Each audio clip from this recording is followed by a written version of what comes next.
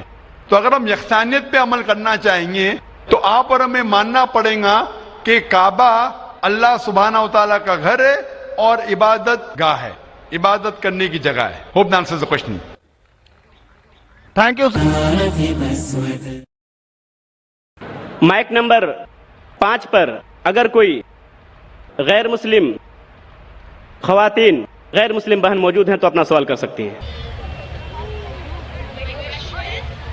Can you explain vividly the points mentioned in the Bible to prove that Jesus, peace be upon him, was not crucified, especially referring to Jonah? Thank you. بہن کا سوال ہے کہ آپ صاف طور سے یہ ثابت کر سکتے بائبل کے ذریعے سے کہ عیسیٰ علیہ السلام کو صلیب پہ نہیں چڑھایا گیا تھا. آپ بائبل کے ذریعے، بائبل کے حوالے سے یہ ثابت کر سکتے ہیں کہ عیسیٰ علیہ السلام کو کروسیفائی نہیں کیا گیا تھا، صلیب پہ نہیں چڑھایا گیا تھا، خصوصاً جونا کے ذریعے. میں نے ایک مناظرہ کیا تھا ایک عیسائی پادری کے ساتھ. Was Christ really crucified? کیا عیسیٰ علیہ السلام کو حقیقت میں صلیب پہ چڑھایا گیا تھا کہ نہیں، کہ وہ صلیب پہ مرے تھے کیا نہیں. اور یہ لفظ جو کروسیفائی ہے، کروسیفکشن FIXION کے معنی ہے کہ انسان کو جب صلیب پہ چڑھایا جاتا ہے اور انسان مر جاتا ہے اسے کہتے کروسیفکشن، CRUCIFIXION. ایک دوسرا لفظ ہے اگر انسان کو صلیب پہ چڑھایا جاتا ہے اور وہ نہیں مرتا ہے، اس کے لیے کوئی لفظ نہیں ہے. سو ایک لفظ جو ہم کہہ سکتے کروسیفکشن، CRUCIFICTION، کروسیفکشن مینس یہ کہانی ہے. تو بہن کا سوال ہے کیا بائبل کے ذریعے یہ ثابت کر سکتے کہ عیسیٰ علیہ السلام کو صلیب پہ چڑھایا نہیں گیا تھا اور وہ صلیب پہ نہیں مرے، خصوصاً یونس علیہ السلام کے حوالے سے. کئی بائبل میں ورسز ہے جس سے یہ ثابت کیا جا سکتا ہے کہ عیسیٰ علیہ السلام کو صلیب پہ نہیں چڑھایا گیا تھا. قرآن مجید میں اللہ تعالیٰ فرماتے ہیں سورہ نساء میں سورہ نمبر 4 آیت نمبر 157 میں، وہ لوگ کہتے ہیں کہ ہم نے عیسیٰ علیہ السلام کو مارا، وما قتلوا وما صلبوہ، نہ ہی ان نے ان کا قتل کیا نہ ہی ان کو انہیں صلیب پہ چڑھایا. وما قتلوا وما صلبوہ ولکن شبہ لہم، یہ صرف ایک دکھاوا تھا، ان کو ایسا احساس ہوا. اور جو اس میں اختلاف کرتے ہیں وہ لوگ شبہ میں ہیں. کیونکہ ان کو نہ سولی پہ چڑھایا گیا تھا نہ ان کا قتل کیا. وما قتلوا یقینا, اور ان کو بے شک قتل نہیں کیا گیا تھا. تو قرآن مجید میں صاف طور پہ کہا گیا ہے کہ عیسیٰ علیہ السلام کو نہ قتل کیا گیا نہ سولی پہ چڑھایا گیا تھا. یہ صرف ان کو لگا, اور جو کوئی اس میں اختلاف کرتا ہے وہ شبہ میں ہے. ولیکن شبہ لہم, کیونکہ عیسیٰ علیہ السلام کو نہ سولی پہ چڑھایا گیا نہ قتل کیا گیا. ابھی یہ قرآن مجید میں کیونکہ لکھا ہے تو ہم مسلمان مانتے ہیں.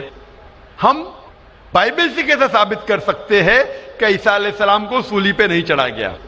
لکھا ہے گاسپل آف میتھیو میں چیپٹر نمبر 12 ورس نمبر 38 میں کہ جب لوگ آتے ہیں اور عیسیٰ علیہ السلام سے کہتے ہیں کہ آپ ہمیں ایک معجزہ دکھاؤ, ہمیں نشانی دکھاؤ تاکہ ہم مانیں کہ آپ اللہ کے پیغمبر ہیں, تو عیسیٰ علیہ السلام کہتے ہیں O evil and adulterous generation, you seek it after a sign, no sign shall be given to you except the sign of Jonah. عیسیٰ علیہ السلام کہتے ہیں, انہیں گالی دیتے ہیں اور کہتے ہیں کہ آپ کو کوئی نشانی دی نہیں جائیں گی, کوئی معجزہ دی نہیں جائیں گا, صرف سائن آف جونا, یونس علیہ السلام کی نشانی. No sign shall be given to you except the sign of Jonah. For as Jonah was 3 days and 3 nights in the belly of the fish, Son of Man be 3 days and 3 nights in the heart of the earth. یہ ہے حوالہ gospel of Matthew کا chapter number 12 verse number 38 سے لے کے 42 تک. عیسیٰ علیہ السلام کہتے کہ تمہیں کوئی نشانی نہیں دی جائیں گی, صرف نشانی یونس علیہ السلام کی. جس طریقے سے یونس علیہ السلام 3 دن اور 3 رات مچھلی کے پیٹ میں تھے, اسی طریقے سے میں دھرتی کے پیٹ میں 3 دن اور 3 رات رہوں گا. ابھی ہمیں جاننے کے لیے کہ سائن آف جونا کیا ہے, یونس علیہ السلام کی نشانی کیا ہے, ہمیں جانا پڑے گا دا بک آف جونا. ایک بائبل میں کتاب ہے جس کا نام ہے جونا, یونس علیہ السلام. یہ کتاب صرف 2 پیج کی ہے, یہ بہت چھوٹی کتاب ہے بائبل میں. اس کتاب کی شروعات میں لکھا ہے کہ اللہ سبحانہ و تعالیٰ نے اپنے پیغمبر یونس علیہ السلام کو کہا تھا کہ اپنا پیغام پہنچاؤ, آپ جا کے پیغام پہنچاؤ نینوہ کے لوگ کی طرف. یونس علیہ السلام بائبل کے مطابق کہتے ہیں وہ ڈرتے ہیں کہ یہ لوگ کیا پیغام سمجھ پائیں گے, اسی لیے نینوہ جانے کے بدلے وہ ایک کشتی میں سوار ہوتے جوپا کی طرف. اور اس وقت ایک سپرسٹیشن تھا, سپرسٹیشن مطلب اندھ وشواس تھا کہ اگر کوئی اپنے مالک کا کہنا نہیں مانتا اور مالک کی نافرمانی کرتا ہے تو ایک سٹارم آ جاتا ہے سی میں, دریا میں ایک سٹارم آتا ہے. تو سٹارم آنے کی وجہ سے لوگ کہتے ہیں کہ ہم میں سے کسی ایک نے اپنے مالک کی بات نہیں مانی. یہ سب لکھا ہے بائبل میں بک آف جونا میں. یونس علیہ السلام کیونکہ اللہ سبحانہ تعالیٰ کے پیغمبر تھے, بائبل میں لکھا ہے کہ انہوں نے بات مان لی اور کہا کہ میں اپنی مالک کا کہنا نہیں مان رہا ہوں اور نینوہ کے بدلے جوپا جا رہا ہوں, تو میری وجہ سے یہ سٹارم آیا. سٹارم کو کیا کہیں گے دریا میں؟ سٹارم, طوفان. طوفان, یہ طوفان دریا میں کیوں آ رہا ہے؟ کہ طوفان یونس السلام کہتے کہ میری وجہ سے آ رہا ہے, کیونکہ میں میری مالک کی بات نہیں مان رہا ہوں. اور اس وقت یہ اندھ وشواس تھا, سپرسٹیشن تھا کہ جو مالک کی بات نہیں مانے گا اس کو دریا میں پھینکیں گے تو طوفان ختم ہو جائے گا. تو یونس علیہ السلام کہتے کہ میری غلطی ہے, مجھے پھینکو. تو کیا کرتے لوگ یونس علیہ السلام کو پکڑ کے دریا میں پھینکتے ہیں. تو مجھے یہ پوچھنا ہے کہ یونس علیہ السلام کو جب دریا میں پھینکتے ہیں, بائبل میں لکھا ہے, تو یونس علیہ السلام زندہ تھے یا مردہ تھے؟ Sister, when Jonah was thrown into the water, I want to ask you the question, was Jonah dead or alive? He was alive. He was alive, زندہ تھے. ماشاءاللہ صحیح فرما رہی ہے. طوفان اتنا زور کا آ رہا تھا, طوفان میں اگر ایک زندہ انسان کو ڈالتے ہیں, وہ طوفان میں دریا میں انسان مرنا چاہیے, لیکن یونس علیہ السلام مرے یا زندہ تھے؟ He ought to die in the storm. Was he dead or was he alive? He was still alive. ماشاءاللہ صحیح جواب ہے. کہ طوفان میں مرنا چاہیے، لیکن کیونکہ وہ اللہ کے پیغمبر سے زندہ تھے، اس وقت ایک مچھلی آتی ہے اور مچھلی ان کو نگل لیتی ہے. A fish comes and gobbles them up. مچھلی کی پیٹ میں یونس علیہ السلام زندہ تھے یا مردہ تھے؟ In the belly of the fish was Jonah dead or alive? He was alive. He was alive. وہ زندہ تھے.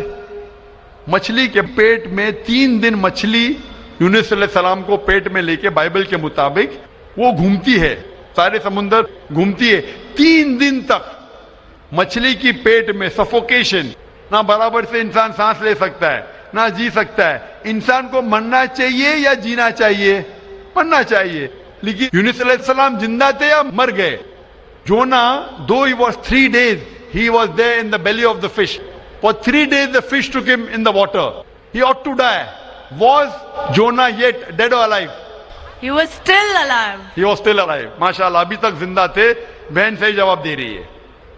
3 دن کے بعد وہ مچھلی یونس علیہ السلام کو الٹی کر دیتی ہے, مطلب پیٹ میں سے باہر نکلتے یونس علیہ السلام اور وہ سمندر کے کنارے پہ آتے ہیں, زندہ یا مردہ. The fish vomits out Jonah, peace be upon him, and throws him onto the shore. When Yunus alayhi salam, when Prophet Jonah was thrown on the shore, was he dead or alive? He was alive but unconscious. Alive but unconscious. After some time, did he gain consciousness or not? Yes, he did. Fine. Finally he was conscious and alive. No? Alive. Fine. Alive. So alive, alive, alive, alive. Miracle of a miracle of a miracle of a miracle. وہ زندہ تھے. ایک زندہ آدمی کو دریا میں جب پھینکتے مرنا چاہیے, نہیں مرتے ہیں, زندہ رہتے, معجزہ. طوفان میں مرنا چاہیے, نہیں مرتے, زندہ رہتے, معجزہ. مچھلی آ کے نگل لیتی ہے, مرنا چاہیے, زندہ رہتے, معجزہ. مچھلی 3 دن تک ان کو سمندر میں گھماتی ہے, مرنا چاہیے, نہیں مرتے, معجزہ. مچھلی ان کو الٹی کرتی ہے دریا کے کنارے پہ, وہ زندہ رہتے, معجزہ. معجزہ کا معجزہ کا معجزہ کا معجزہ. ابھی یہاں عیسیٰ علیہ السلام کہتے ہیں کہ جس طریقے سے یونس علیہ السلام مچھلی کے پیٹ میں 3 دن 3 رات تک رہیں, اس طریقے سے عیسیٰ علیہ السلام دھرتی کے پیٹ میں 3 دن اور 3 رات تک رہیں گے. Now sister, I want to ask you, according to you, when Jesus Christ, peace be upon him, was in the sepulchre, was he dead or alive? He was alive. He was alive. So if he was alive, then how was he crucified? Crucified means someone dying on the cross. بہن کہہ رہی کہ عیسیٰ علیہ السلام جب ان کو لے کے گئے تھے قبر میں, وہ زندہ تھے. تو کروسیفائی ہونے کے لیے, سولی پہ مرنے کے لیے انسان کو مرنا چاہیے. تو وہ بائبل کے مطابق وہ سولی پہ لگایا گیا تھا لیکن مرے نہیں, انہیں اتارا گیا تھا, وہ زندہ تھے. اور جب قبر میں لے کے گئے تھے سپل کر, اس ٹائم بہت لمبی چوڑی قبر ہوتی تھی, بوگدا ہوتا تھا, بڑا بوگدا ہوتا تھا جس کے اندر انسان کھڑا بھی ہو سکتا تھا. 3 دن اور 3 رات تک عیسیٰ علیہ السلام فرماتے کہ جس طریقے سے یونس علیہ السلام 3 دن اور 3 رات مچھلی کے پیٹ میں رہیں, اسی طریقے سے میں 3 دن اور 3 رات دھرتی کے پیٹ میں رہوں گا. اس کا مطلب عیسیٰ علیہ السلام زندہ تھے. اگر زندہ تھے تو سولی پہ نہیں مرے ہو.